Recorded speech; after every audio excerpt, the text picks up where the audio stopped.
ರಾಜ್ಯತೆಯು ನಮ್ಮ ಸಮಾಜದ ನೇಮ ಋಷಿಗಳ ಆಜ್ಞೆ.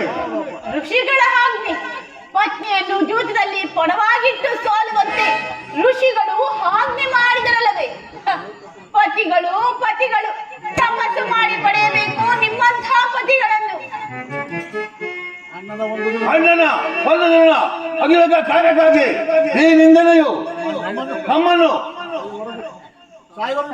ಸಾಯವರೆಗೂ ಬಿಟ್ಟಿದ್ದಲ್ಲ. ಅಪರಾಧ ಕ್ಷಮಿಸುವುದರಿಂದ ಎಷ್ಟೋ ಸಾರಿ ನಿನಗೆ ವಿಧ ವಿಧವಾಗಿ ಹೇಳಿಕೊಳ್ಳಿಲ್ಲವೇ? ಆದದ್ದು ಹಾಗೆವಾಯಿತು. ಅರ್ಥ ಬಿಡೋದು ನಿನ್ನ ದುಃಖಿಸಲು ಕಾರಣವೇನು? ತಿಳಿಸುವೆ, ಆದ್ರೆ ಪ್ರಯೋಜನವೇನು? ಎಷ್ಟೇ ಆಗಲಿ ಅಣ್ಣನ ಆಜ್ಞಾಧಾರಕರಲ್ಲವೇ? ಅದು ಹಿಂದಿನ ಮಾತು. ಈಗ ನಾನು ಯಾರ ಆಜ್ಞಾಧಕನಲ್ಲ. ಅದೇನು ತಿಳಿಸು. ಹಾಗಾದ್ರೆ ಹೇಳಿದ್ರೆ ಕೇಳಿ. ಈಗ ನಾಸ್ತಿನಾಂಬೆಯ ಪೂಜಾ ಮಂದಿರಕ್ಕೆ ಹೋಗಿದ್ದೆನು. ಅಲ್ಲಿಗೆ ದುರ್ಯೋಧನ ಪತ್ನಿಯಾದ ಭಾನುಮತಿಯು ಬಂದಿದ್ದಳು. ಅವಳು ನನ್ನನ್ನು ನೋಡಿ ಪರಿಹಾಸ್ಯ ಮಾಡಿ ನಕ್ಕಳು. ನಿನ್ನ ಪತಿಗಳು ಮಾಸಕ್ಕಾಗಿ 5 ಗ್ರಾಮಗಳನ್ನು ಬೇಡಲು ದೂತನನ್ನು ಕಳಿಸಿರುವರು. ಇನ್ನೇನೋ ಸಂಧಿ ಆಗುವುದು. ಈಗಲಾದ್ರೂ ಹೇರಿನ ಬಿಚ್ಚಿದ ಮುಡಿಯನ್ನು ಕಟ್ಟಿಸೋ ಇಲ್ಲವೋ ಎಂದು ಅಪಹಾಸ್ಯ ಮಾಡಿ ನಕ್ಕಳು. ಪ್ರಾಣೇಶ್ವರ ನಕ್ಕಳು. ಏನು ದುರ್ಯೋಧನ ಒಡನೆ ಪುನಃ ಸಂಧಿಗೆ ಬರುತ್ತವೆ.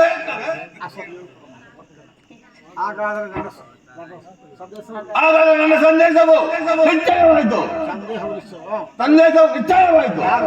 ಯಾರು ರಾಯಭಾಗವಿದರು? ಮತ್ತಾರು ಶ್ರೀಕೃಷ್ಣ ಪರಮಾತ್ಮನು. ಓಹೋ, ಆ ಗೋಪಿ ಜನರಾದ ಶ್ರೀಕೃಷ್ಣನು ಚಿತ್ತವನ್ನು ಮರೆಯುವುದು ಸಹಜ. ಅರ್ಜುನನು ಬಾರಿಗಿಲ್ಲ ಹಿಂದಿರುಗಿದಾಗಲೇ ಈಗ ಆಗಬಹುದೆಂದು ನಾನು ಭಾವಿಸಿದನು. ಅದಿರಲಿ, ಆ ಭಾನುಮತಿಗೆ ಏನನ್ನು ಉತ್ತರ ಕೊಟ್ಟೆ? ಪ್ರಶ್ನೆಗೆ ಸರಿಯಾದ ಉತ್ತರವನ್ನೇ ಕೊಟ್ಟೆ. ಭಾನು, ನಿನ್ನ ಮುಡಿಯನ್ನು ಬಿಡಿಸುವವರೆಗೂ ನನ್ನ ಮುಡಿಯನ್ನು ಮುಡಿಗಟ್ಟುವುದಿಲ್ಲ.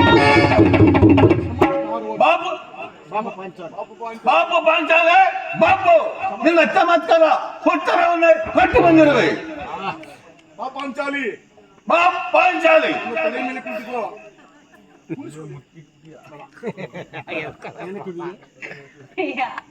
ಪ್ರಾಣೇಶ್ವರ ನೆನಪಿದೆಯೇ?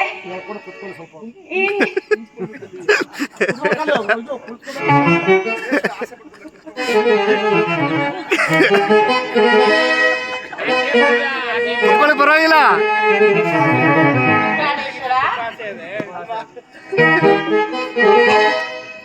ಸಮಯವಿದೆ